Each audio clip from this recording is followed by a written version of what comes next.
forgot to thank each and every one of you. Thank you. Let's have a applause. Yeah, so no matter if there's 2 people or if there's 20 people or 200 people, this program needs to go on. But as you know, there's food options. So we have traditional Ethiopian bread and we have water. It's called tapu. So I hope you guys like the bread. I don't know the taste, if you guys are a fan of it, but I am, so we brought it here. Okay. And we also have our attendance sheet. So our attendance sheet is just first name, last name, so we can keep in touch. Some people prefer email, some people prefer phone numbers. So just to know who wants to attend future events, that's the purpose of that. And we really do this for the public benefit. So I really think every organization, every business, like starting a business can be the most humanitarian thing you can do, in that you only succeed as a business if people really benefit from what you're doing. So I really think that in-person activities are the way to go. So that's where I came up with the idea of East Africa Showcase. So I really believe in this as well. So knowledge is fuel of the mind.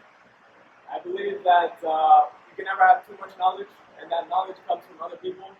So we should really try to talk and engage with more people in more places. So this could be one of those places where we can exchange thoughts and ideas and create great things using our ideas. And we must communicate to succeed. What they say is the average user spends 3 or 4 days on social media on their phone, and the more time we spend on our phones, the less time we spend talking to real people. Some people even say you spend more time on your phone than you spend with your family members. Yes. Actually, you can adjust the phone as you wish, if you think about it. Let's see. Okay? Okay, thank you. So, yeah, just more communication. That's what this is all about. And even being in the education system, which I'm going to talk about today, is all about communication. So I really think we should engage each other more. News of the day. I have a little bit of news. City Line. Has anyone heard of the show City Line? City Line. There's a show on City TV. It ended after 40 years. 40 years. 1984 until 2024. And also, the Toronto Santa Parade may end after 120 years of service. 120 years. So think of it. It's kind of a very interesting thing. Santa Claus Parade may end after 120 years of service, and we might not be able to experience the Santa Parade again. So what do these 2 things have in common? The City Line and Toronto Santa Parade. What do you think? Where do they get their revenue from? Revenue meaning their money. Where do they get their money from? Okay. Yes. Yes. Yes. So, I should turn off this fan.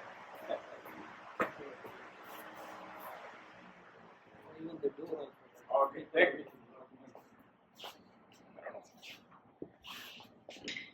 Wait a second. Okay. I'm trying to record it. Okay. So take it off. Okay. Yeah, it's pretty hot, so I'm gonna take it off.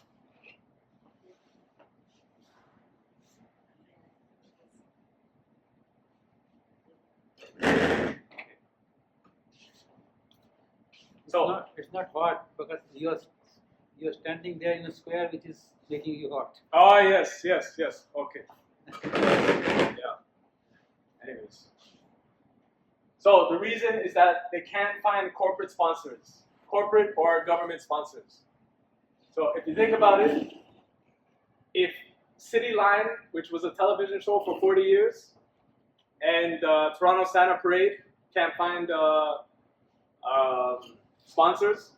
You know, that shows you how risky and how difficult it is to operate a business in 2025.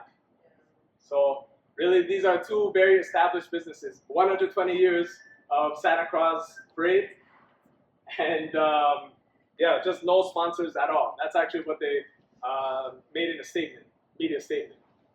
So, you know, it's a very tough economy right now. There's a lot of economic turmoil and political turmoil. How do people feel about the economy right now? Are you worried about it? Is it keeping you up at night, or do you not think about it? Like Canadian economy, let's say. Anyone? Yeah, it's very difficult to meet two ends now. Yes. Even if how much money you are earning, that's not Yes. important. Yes. But it is very difficult to sustain. Yes. Yeah. That's why I think we need to make human-to-human connections and try to increase our incomes through more transactions, more opportunities. You explain what you have, I explain what I have, and we exchange. You know, you exchange money for value, and we need to help people discover the value that we're offering. So, you know, with this East Africa Showcase, what I have in mind is I want to do interviews, talk shows where we can talk to each other. Well, let's continue. So what did we learn from that? We need people to rely on us. We need people to really have a strong need. And we need people to know and trust us. So trust is built over time and through conversations. So my answer for being here, let me tell you, I think we need more in-person activities. You know, we're spending more time online than we do talking to real people, especially youngsters, you know, because it's free and it's always with you on the phone. So it's really all about communication. Phone is a communication, internet is a communication device. Like imagine if for the next 2 months, the internet was shut down. The whole country would be economic disaster. But yeah, I just really think in person is when you can make genuine connections and you can build trust and really get to learn someone's ideas. So, did you know? Oh, this is interesting. I don't know where I am on that camera, but it's okay. Thank you. Thank you for checking, Prakash. Anyways, thank God that you came here. Okay, did you know exercising regularly, staying socially connected, challenging your brain through live activities, what does this help with? What do you think, Mato? All of these activities, exercising regularly, which is harder to do in the winter, staying socially connected, challenging your brain. So even if there's no economic or monetary purpose, it can help reduce Alzheimer's and dementia. So mental health, you know, mental health, I saw this on a social media post and I said I have to add this because really keeping engaged with different things, that is so important and we're not doing enough of it. So just imagine 25 years from now what our situation is going to be if we're not talking to each other at all. So, and I also believe it's important to seek counsel. Seek counsel. You can never have too much advice. So what is the meaning of the word counsel? Counsel is like if you have a car accident and someone is critically injured, seek counsel means look for a lawyer. But talking to a lawyer after the incident, after the problem has occurred, that's going to be way worse than actually looking for advice before you make the decision. So I really think each and every day we should look for more advice, more knowledge, more information. And that's what I'm striving to do with these networking events. Yeah. Thank you. So evidence must support everything that you do. I really believe this because I think back to my life, the times that I just followed my emotions and not evidence, it really didn't end up well for me. So really, you must always be looking for evidence. You know, just like in the research papers, how they always say you need to go to 15 or 25 different sources.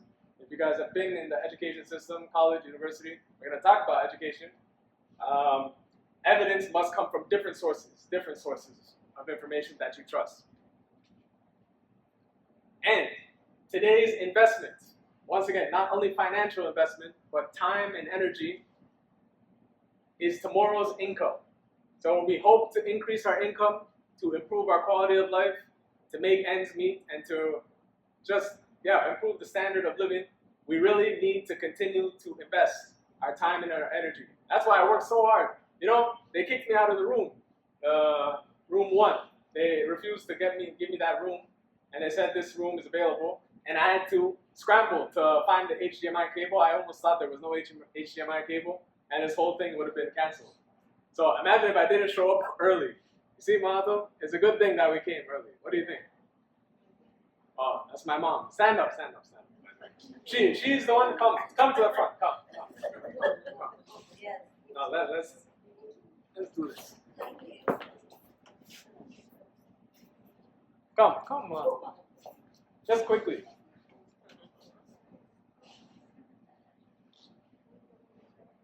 Because I want to recognize you since you work so hard. Thank you. Yeah. Thank you. Thank you. Thank you very much. Thank you. So we have been together since the beginning, and really she has never given up on me. So the bread is her responsibility, the tea is her responsibility. So I hope you guys enjoy it. I hope you guys like the taste. She really helps. Great. Yes. Thank you very much. Would you like to say something? Say it in Amharic. Say it.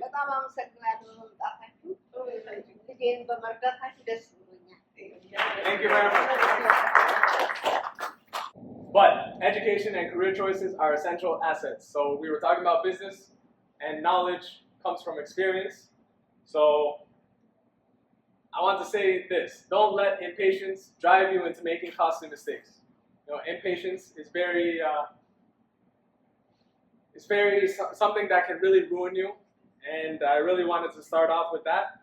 And I wanted to say that assets are built over time. So you make mistakes. Nothing is perfect, but we got to try for the best. Strive for the best. So knowledge is our greatest asset. Our greatest asset, and you can never have too much of it. You can always add more knowledge, go to different places, and experience different things. So all transactions are an exchange, whether it's monetary or not. And I really think conversations are important. Networking events are usually just a room full of people, and people are talking to each other. So it's no really presentation. I went to one recently. I paid $15 on it. I found it on Eventbrite. And that was it's all guys, first of all. And it was a bar. It was a bar restaurant. They rented the restaurant. So I said, okay, it's at the Well. The Well front at Spadina. So I said, okay, it's a fancy restaurant. I'll go there. But it's just open discussion. You go there and you talk to whoever's there. And mostly accountants were there. And from different parts of the world, most are international students. I just asked, how did you come here? I came here in 2023, international student, almost all of them.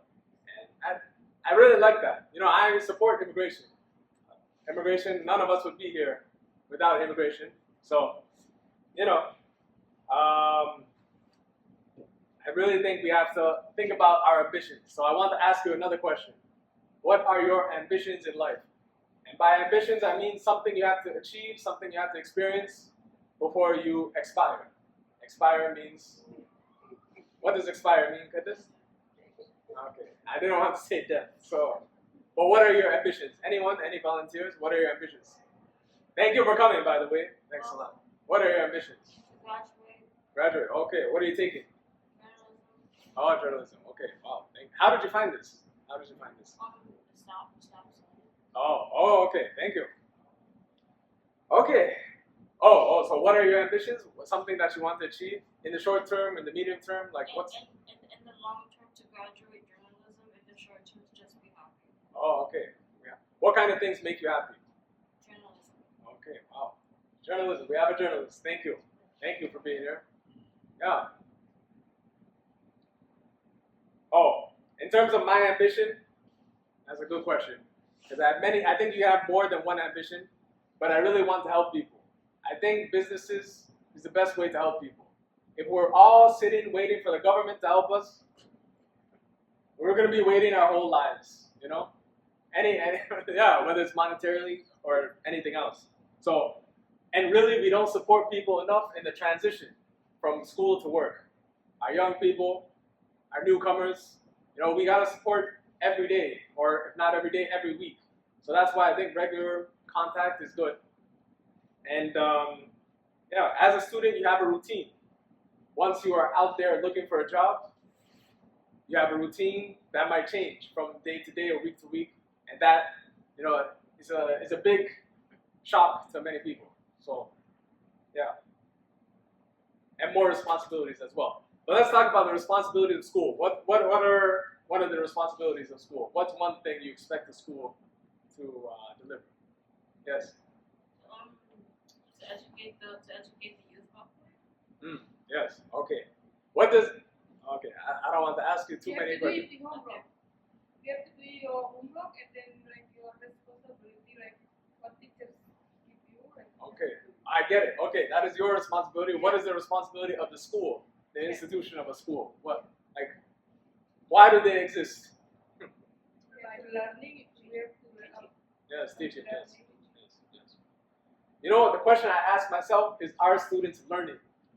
That's the big question I'm asking, because they are responsible for reading, writing, and arithmetic. And if you think like all of these three things are communication based, even arithmetic, you express something through a formula. It's a way of communication, or you build something from a diagram, you know.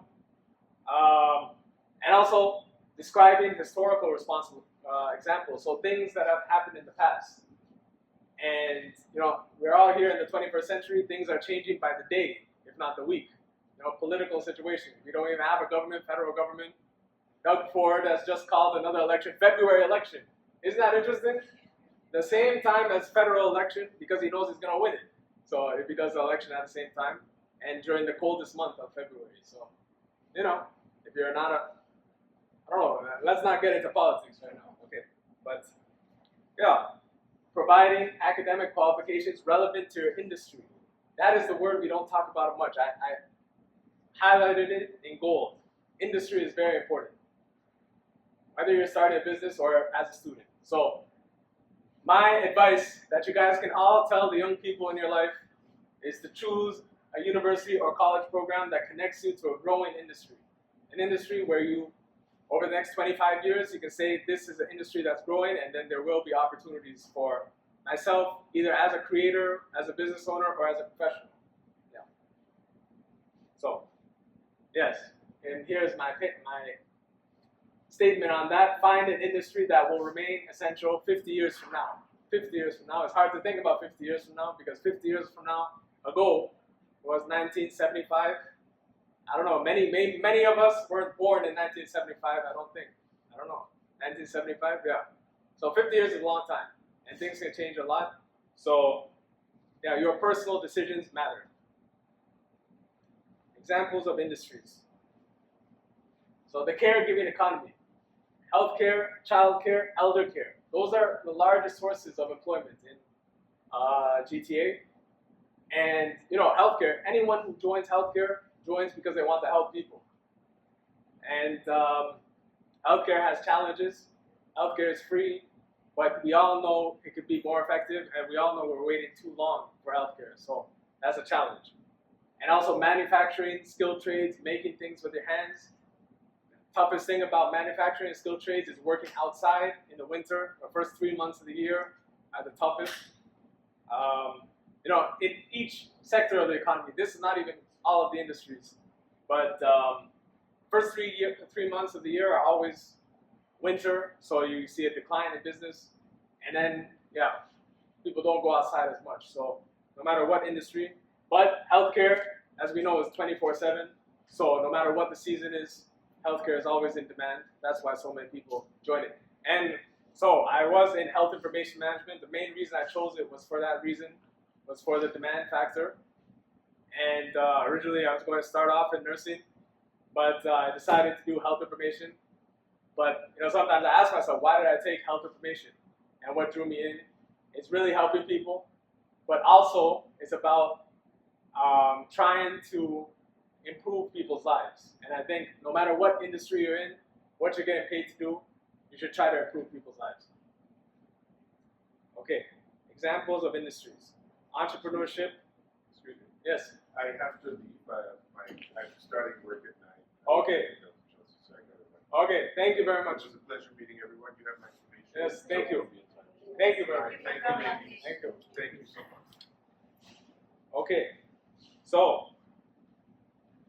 entrepreneurship, so I'm going to talk about entrepreneurship, but the energy sector as well. Fuel is something that we don't talk about enough, and that includes electricity. Electricity is a very in-demand sector as well. So those are some examples of industry, but no matter what industry you're part of, you're really serving the people. And I really think this, I mean, it's hard to say it, but school becomes a for-profit business in post-secondary. So in post-secondary, you have tuition fee, and you pay that all at once at the beginning before you even know what the program is. In total, if you'd like to know, I spent around $27,000. If you combine George Brown and Ryerson, so 21 at Ryerson and then 6,000 at George Brown, because I believed in it. I believed in health information. I believed in the industry. But yeah, I noticed like it's almost $1,000. If you were to pay it monthly, it would be $1,000 a month, more than that probably. And it's like, yeah, many people go into it with such high expectations, and everyone has somebody that graduated from some program and then didn't find a job. You know how degrading it is. You work your back off as a student. You know, you do all these assignments and can't find any employment in the region where you grew up in, and that's tough. So we have to work together to try to improve economic situation for our young people. So, yeah, you must live with the results of your investment. So as an investor, you identify the school program and you try to predict what the future results will be. Yes, so entrepreneurship. It is the riskiest option by far because you're spending tens of thousands, hundreds of thousands of dollars, but it also has the highest potential reward as long as you have the relationship, as long as you have the bond with people that keep people coming back. Because really you make repeat paychecks with repeat business. When people decide to come continuously, that's what really drives your business and grows your business. But the product experience is what's most important. And so why is it the riskiest option? The owner owns all the costs of the business.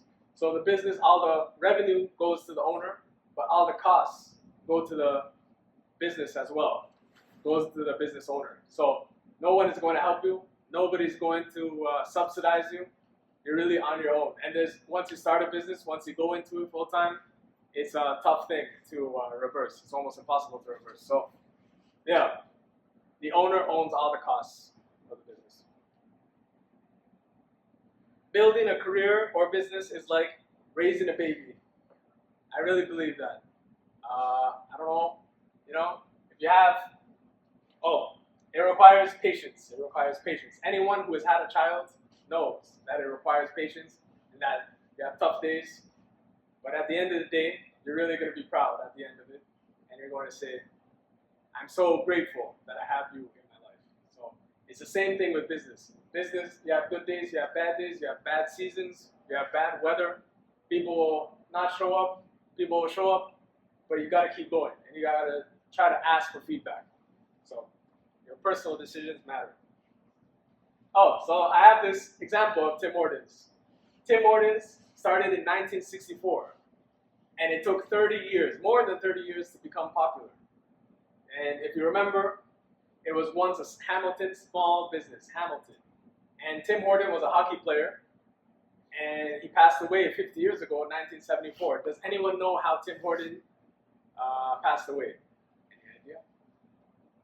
It was like an ice skate accident, wasn't it? Yes, thank you. He was in a single vehicle collision. They say intoxicated driving. So he died actually in a car crash. And all the success happened after he passed away, if you think about it. So Tim Hortons, but it took 30 years to become popular, but the family took it over and then they sold the business eventually, international. So Tim Hortons, 30 years, and now it's like automatic. You just go to Tim Hortons in the morning if you're a coffee drinker, So I think it's possible that we can create something similar. Maybe not to the extent of Tim Hortons, maybe not having to do with food, but just remember, it took 30 years to become popular.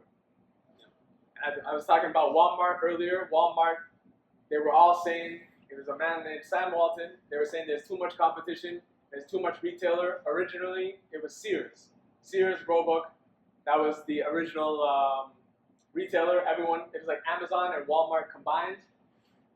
And yeah, eventually Sears had high prices, Walmart had lower prices, and eventually people moved to Walmart.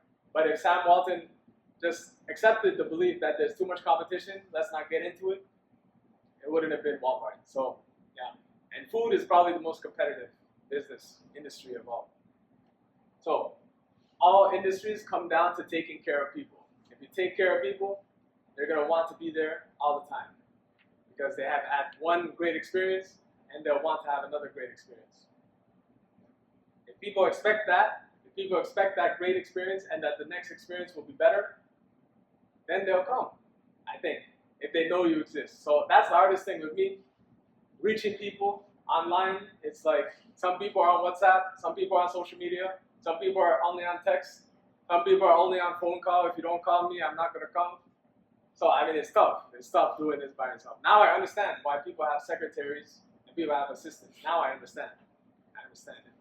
What do you think, Mato? Do I need a secretary? Yes. Are you my secretary? Okay, thank you. For Amharic speakers, Habasha, you will be my secretary. Do you accept? Okay. She'll think about it. Yes. Take care of people so well that they are happy to visit you. It is a choice to visit any business. Just like you guys are choosing to visit me here. You know, it doesn't matter if you live 5 minutes away or you live an hour away. You know, making the choice to be here after work, you're tired, everyone's exhausted. You know, I mentioned the mental health. The mental health has never been lower. You know, people don't talk about it, but we really need to get people optimistic about the future because when you're looking through this phone, everything is a negative headline. Everything is Trump tariffs are going to destroy the country, 25%. What is he going to do? Is he going to try to force Canada to become United States? What do you think? Let's talk about that. 51st state. How do you feel about that? Anyone support it? You happy? No. No, you don't like it. We have our laws. Why want to be in US? Yeah, you don't want to. You'll never accept it. Okay. Okay. So yeah, that's a divisive issue. Let's not talk about it. But yeah, just we need positivity in every experience. Okay. So give people what they want, so you get what you want. It's an exchange. Yeah, I think that's self-explanatory. But if honest people pay you a visit, they will gladly pay for your service. Gladly pay for your service. But it has to be available, and you have to reach out to them. Yeah, if you don't reach out to people, if you say, no, I'm not going to do it, or I'm not going to talk first, it's not going to work. So, yeah, building the relationship is important. Your salary comes from what people decide to do with their own money and time. I came up with this myself. Your salary comes from what people decide. Because even if it's coming from the government, you know, government invests in people's priorities based on the political will and probably what's going to win them the next election. But really, what people decide to spend their money and time on is so important. Oh, in every student is a startup. The reason startups are successful is that they are dedicated to serving the public. So whether they're getting paid or not paid, you know, they go through the extra mile. And that's really hard to find these days. So I really think we should try to, in other words, okay, try to work day and night in improving your service, improving what you're offering to the market, your employer. Ask them, what are they looking for? And then, you know, I think multiple businesses, multiple side jobs, they call it side jobs, it's really so important. And you focus on one or two priorities. You can't have 10 priorities. If everything is a priority for you, nothing is a priority. So, you know, your family, taking care of your family, taking care of your guests, the people that visit you, taking care of your employer. You can do multiple things at once. That is so important. But I really believe this. They are dedicated to serving the public, no matter who shows up. Yeah. So professional references. If you guys don't mind, I'm going to drink this water. for new grads, the most valuable reference will come from your teachers. I believe that. Just like in business too. If you're gonna start a restaurant, it's usually a friend that comes and tells you there's this nice restaurant, go try the food, and you try it yourself, and then you tell your friend it's not good. But the references are so important.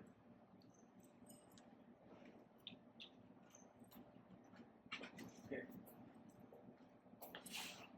The best advice on education come from people who have directly been through it. So I really think that's something I would have liked to have is like learning from people who have been through the program, health information management, to see what to expect, but that's not available. You know, you lose contact, you drift away from people, and now with this, the networking events, you can stay in touch forever. So it's like a great thing that we can do. It's just we got to keep going at it. First-hand knowledge is extremely valuable. First-hand knowledge means direct experience, directly experiencing yourself. So, learning keeps people informed and engaged. I think that's so important. Informed and engaged.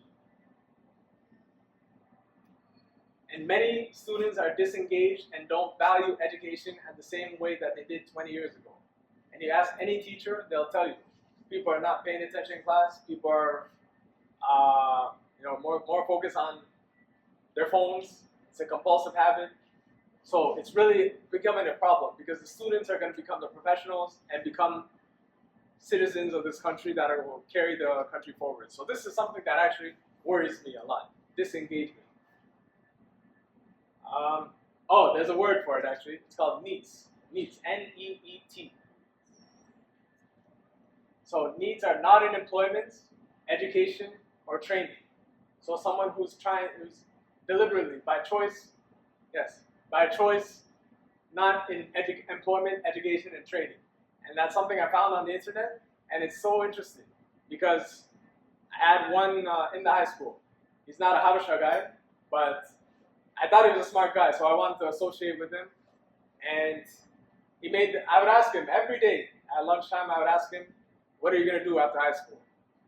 And his answer was always the same answer. It was, I don't know. I don't know. Every day. And then the next day, what are you going to do after high school? I don't know. Every day.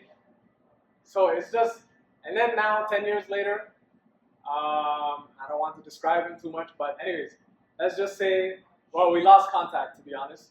But the reason I mentioned him is I was about to drift in his direction. I was about to follow it and say school was a waste of time, waste of money. I think he had a relative that spent a lot of money on school and then didn't find a job or something. So that might have been the reason. But I was about to be influenced by that indirectly without even knowing it. And then I wouldn't have been in health information and I wouldn't be talking to you right now about East Africa Showcase. So, I mean, it's always one thing leads to another thing. I don't know, am I losing you guys here? Is this too long? No. Okay, keep going. Thank you. I'm telling you real things. But okay, so the needs thing. When people are not in employment, not in education, not in training, crime goes up, civil unrest, protest goes up, physical and verbal violence. And if we've been seeing the news, this jewelry stores being robbed and broken into and all these things, if you were to catch those people, all of them are young teenagers probably. Yeah, many of them. There's always 16-year-olds involved with that because they have the energy and they can get away with it if they're wearing the ski mask. So, I mean, why is this happening though? We have to go to the root causes, and I'm telling you, I've been waiting for the government to help out with this for a long time, for many years, and it hasn't, and it's just reached a point where we need to get involved. So what does that result in? It results in a decline in public safety. People are not safe to go outside. That's another thing. So I think that's a drag on productivity. I think it's a drag on economic development. When people don't feel safe, they're not going to go out and try new things. They're not going to spend even $20 doing anything because it's a decline in consumer confidence. When people don't feel safe, they don't go outside, they withdraw, and they say, I'm just going to stay in my room all day. That's not good. That's not good. And it's a problem for all of us. We might say, okay, that's not my kid. It's not my problem. It's not my relative. But it is our problem, actually. Because we are going to be relying on the next generation to stay here and contribute to the country if we're talking about the healthcare. So, thank you very much. So it's all of our problems. It's all of our problems. And the quality of life eventually will go down. If we have everyone that's miserable, everyone that's just hopeless. So we gotta get involved. And there's a huge amount of distrust. There's a huge amount of lack of faith. The word faith. Like, do you believe in what someone is saying to you? People just don't trust anything anymore. And it's like, it's not a good thing. It's not good economically, it's not good socially, it's not good for quality of life. So we gotta get to a point where we can talk to each other more. We're too distant, I think. We're too distant. So, yeah, I mean, I was talking about business, but these things are important for businesses too. The relationship matters. And there's value in lifelong learning. We really have to get into the idea that no matter what age we are, whether our age starts with a number 1 or less, or whether it's a number 2 or number 3 or number 4 or number 5, or whether you're 9 years old, you got to keep learning. Learning from books, learning from media, learning from your friends, your family, new friends. You know, it's much harder to meet people. So lifelong learning provides you a network of people that motivate you to continue to invest and improve. If you don't invest, you cannot improve. Continue to improve. So what you earn mainly depends on what you can learn. So if we're not going out and we're not learning new things in new places, it's not going to be good for us. It's not good for society overall. So I believe that critical thinking is important, but I feel so many people, including myself, to be honest, let me talk about myself. We're the automatic no's. Someone else will do it. It's not my problem. Let someone else do it. And I'm kind of over that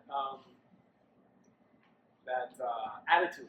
If I have one thing I want to change in 2025, this is my New Year's resolution. I want to have a can-do attitude where you reach out to people and see what the response is. If they say no, if they decline, then you accept it.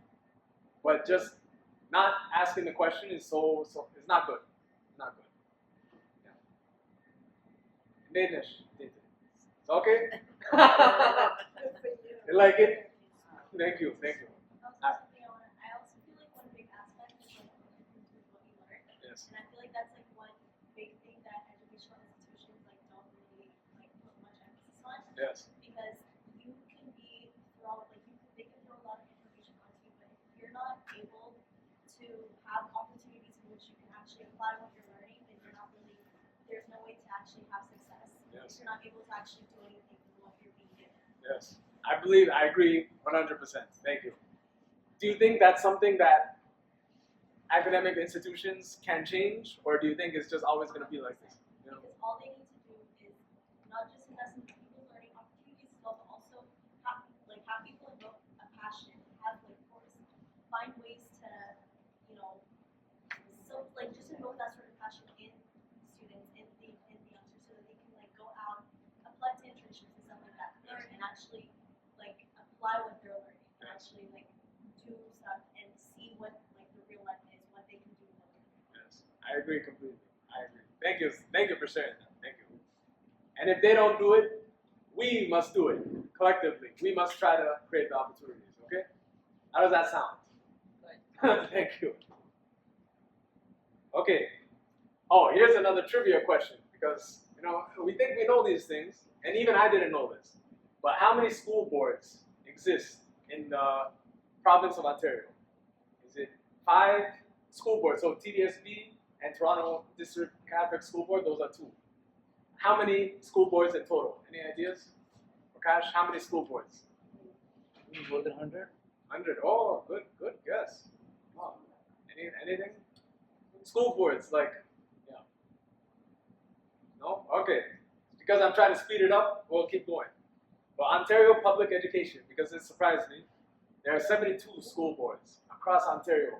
People forget, I forgot, how huge Ontario is. We think it's just GTA, but there are so many school boards, 72 school boards, 4,800 public schools. That's elementary and high school. 4,800. Imagine. So you have the Ontario government trying to help and support and train the young people in 4,800 different places. And everyone knows we can't be in 2 places at once. So it's like, you know, Doug Ford, if his priority is on Trump, he's not thinking about education, and which is okay. I won't get into that again. But 4,800 schools is a lot of schools, and 2 million students. That's just once again elementary and high school. 2 million students in total. So, yeah. And of course, it's a free service provided by the government. But guess what? When you spend billions of dollars on a system, $1 billion on the education system, somebody's getting it means somebody's getting wealthy. And, you know, there's a lot of, you know, the most secure job probably is being a teacher. And I always ask the question, are students learning what they need to achieve success? And that's what I need to ask. That's what I'm asking.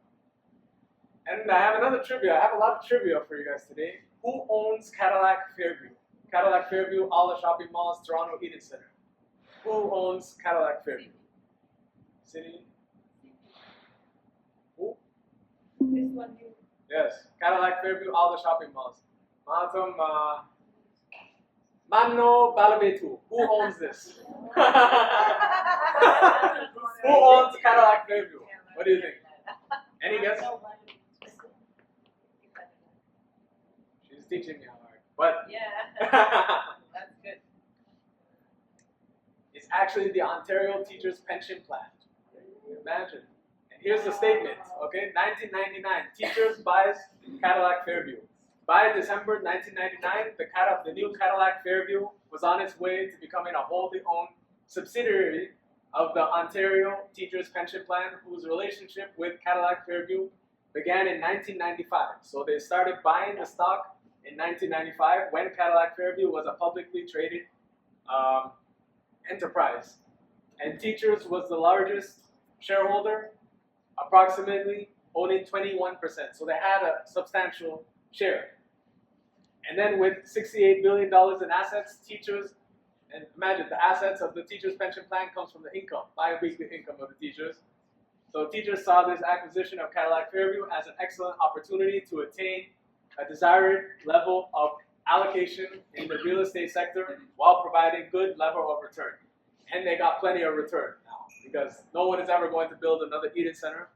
No one is ever going to build Sherway Gardens, Markville Mall. They have malls all over the place. Alberta, they have everywhere. So imagine, Ontario Teachers Pension Plan, all of it, 100%. So they collect from the bi-weekly income, and then when you pay rent in one of those shopping malls, they get paid through that too. So I think we can say Ontario Teachers Pension Plan is secure. It's a secure pension. And they have buildings all over the place. So, yeah, Ontario Teachers. So, business and government are interconnected. That's what I wanted to showcase with that. Business and government are interconnected. You can't have one without the other. Governments, they don't win elections, whether it's liberal, conservative. They get donations. For the Liberal Party to be the leadership, to be a candidate, you need $350,000 in donations by a month or a week. So imagine, they're getting the money from the businesses. And yeah, it's all interconnected. Nothing on planet Earth is free. Absolutely nothing is free. So, you know, that's why I think we're having a challenge with the economy, is that people are not used to paying for things. People always expect things to be free, and you can't get quality unless you pay for it. I really believe in that. So, yeah, but nothing on planet Earth is free. If it's free, we can't complain about the quality. Because I used to complain about education. Oh, why didn't they teach us this? Why didn't they do career planning? Why didn't they help us out with career mapping or anything? You know, but they are limited. A math teacher teaches math. Geography teacher teaches geography. You know, they specialize in their subjects. So, you know, yeah. Oh, and we can talk about post-secondary too. So in post-secondary, we have 23 public universities, and we have 24 public colleges. So there are actually more colleges than universities.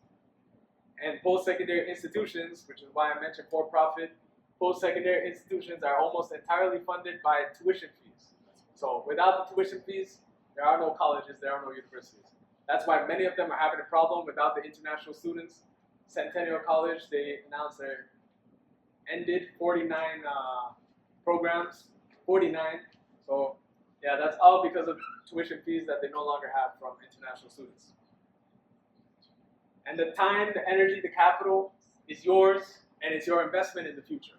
So we have to look at education as an investment, and what are we going to get out of it? Who's teaching? Most university professors are academics throughout their entire career, and there's nothing wrong with that once again. But when we're looking for practical experience, when we're looking for the real world experiences, if somebody has been teaching at a school their entire career, we're missing out on that. I feel we're missing out on that.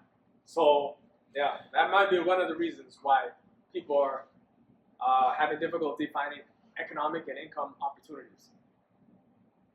It all comes down to the education. And many degree programs are not strongly associated with the professions. So they are like psychology. Psychology is one of the most popular programs. But anyone who takes psychology should know you need a PhD, you need an advanced diploma in order to become a psychologist. And yeah, I just really feel that education, when it's tied to an industry and a profession, is very valuable.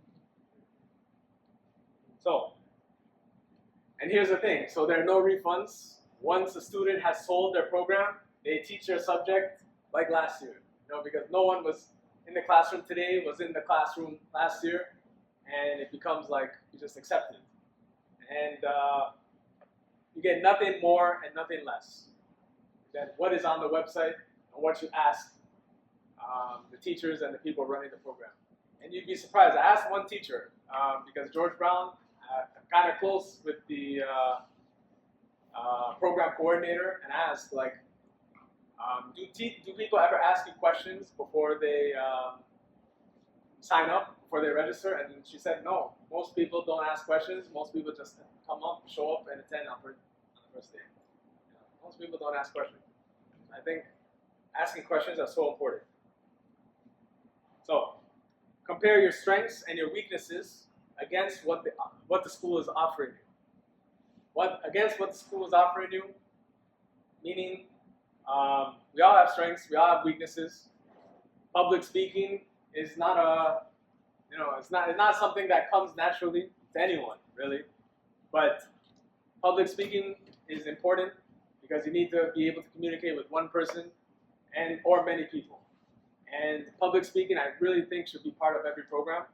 But anyways, strengths and weaknesses against what the school is offering you, and don't depend solely on what is being said online or what your friends are saying or what other people are saying. Always go to the source and ask the people who've been teaching it for years, 10 years, 20 years, what are they trying to achieve in teaching the class. So here's just something that I've noticed: popularity. The more popular the program, the less return of investment there generally is. So one example would be computer science, because computer science is one of the most popular technology. Everyone wants to be in big tech, but actually there are many people that get CS degrees that cannot find employment. And nobody tells you that on the internet, and nobody tells you that in the schools, because their focus is not on what happens after you graduate. Their focus is on what is happening before you graduate. So yeah, I really think don't focus on popularity. That's the thing. If it's popular and you understand it, take the program. But if you don't understand it, and if you don't, actually I have another statement. I'll go back to that. But job training works when it's job specific. So it has to be specific to a job, it has to be specific to an industry, and if it's not specific, then I say just skip it. Consider other options. Always have a list. Start off with a list of 100 programs, just like in business. If you're thinking about business, start off with 100 businesses, because when you're starting off, you really can't be too specific. And then from 100, you go to 50, then you go to 25, and then you go down to 10, and then you go down to 5. And that's really how you can narrow it down. I really think that's important. Yes, and also classroom sizes. So with this, I guess I'm trying to have more people, but smaller classroom sizes actually are the best environment to learn in, because you can have the real life connections. In George Brown, I think there were around 40 or 50 students and graduates, but the program coordinator, her name is Kim. And I'm not trying to advertise for George Brown, but this is my experience. She knew every student on a first-hand basis. And in the universities, that's really not the case, because I was at a university. If I was go to the program coordinator there, she probably wouldn't know my name. So nothing against her, but she's dealing with hundreds of students, if not thousands. So that's the difference.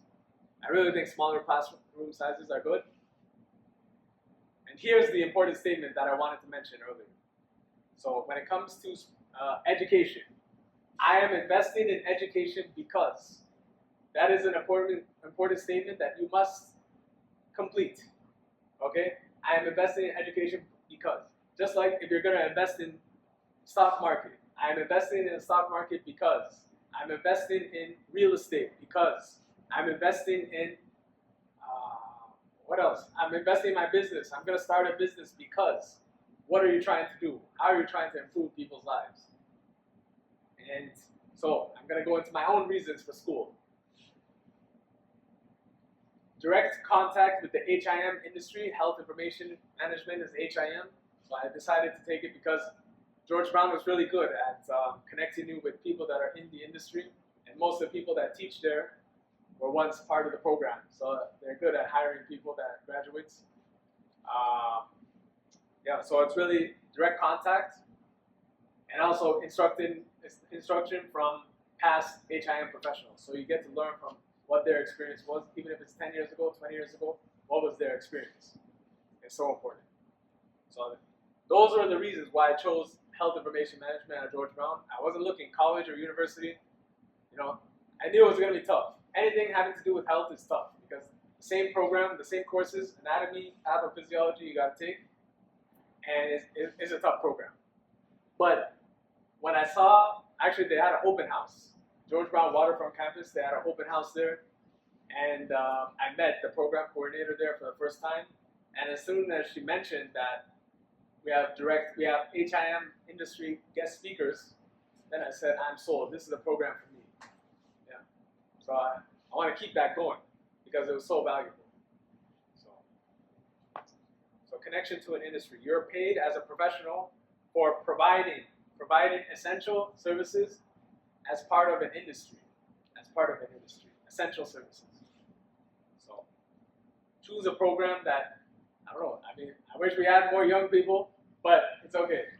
Tell your kids, tell anyone, choose something that is essential as part of an industry. And there's one more reason to be in school, to become certified. That's the other thing. That's actually the other thing that sold me on health information. So there's CHIMA, Canadian Health Information Management Association, and that is what gives you the certification. So you don't get the certification from George Brown or any school. There's actually many colleges that offer health information, but the certification is what is essential.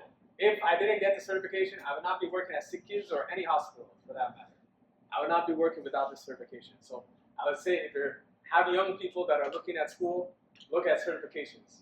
Go to the program coordinator, whoever's teaching the class, and ask, what are the certification exams I take after?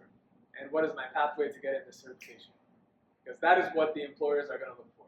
You can have the most experience, you can talk a lot of, you can talk well, slick talker, smooth talker, but if you don't have certification, it's like a professional certification is like a license to drive a vehicle. You can say you're the best driver, but if you don't have that license and you get into a car crash or a police officer stops you, you're going to be in problem. You're going to have a trouble. So your license to drive, that is a certification. Okay, so always, just remember that. And yes, your license comes from a third-party association, not from the school or instructor. Are you guys still with me? Yes. Okay, thank you, thank you. I know it's getting late, but we're about to end, so it's almost over. I don't know, do you guys want this to be over? No? Okay, good. No one said that. No one said yes, so that's a good sign. Okay. Employers hire professionals. So we must be able to convince employers, if we're looking for employment, that we are professional and that we are ready to go on day one. No one will pay you to be confused. If anything, they will pay you to unconfuse them, the employer.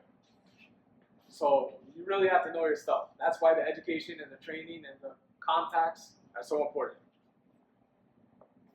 Students must use the knowledge they acquire to become professionals. That is so important. Now, let's see you guys complete the statement. Okay, the statement from before. I am investing in education because. So, anyone dare enough to take it? Yes, Prakash. Because I want to secure my future. Yes, secure your future. Yes, that's great. That's great. That's great.